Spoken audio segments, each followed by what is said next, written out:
聽講糖尿病係遺傳病嘅一種嚟喎，咁究竟係定唔係咧？絕對有好強嘅遺傳性嘅，無論一型同二型糖尿病都有遺傳性，但我話其實二型糖尿病遺傳性更加強嘅。如果有一個直屬嘅親人父親或者母親係有糖尿病咧，你一生中有患上糖尿病嘅風險咧，大概40%。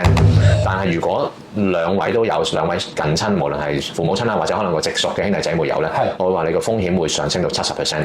咁所以若果有屋企人係有糖尿病咧，其實自己都會應該要意識多啲喺飲食生活習慣上個調整甚至可能更加會早啲或者更加定期去做啲驗血檢查，做篩選檢查，確定自己個血糖狀態。好啦，如果知道自己算係高危一族啦，咁應該係幾多歲到開始就去接受啲檢查，等自己可以去 mon 住個身體咧？都可以某程度上睇下自己，譬如父親、母親有，佢哋幾多歲有。其實越早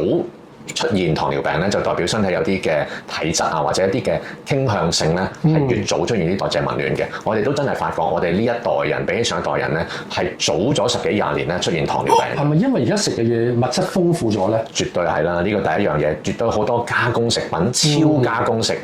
所有食品飲品咧，好似無糖不歡。此外咧，亦都係真係生活習慣我哋即係以前走動多活動多咧，而家好多人真係黐住張凳，長期塊面黐住個手機，黐住個片，即係都真係活動少咗咧。呢樣嘢夾埋咧，都係導致肥胖，而肥胖就係即係三高糖尿病嘅元兇咯。小心啦！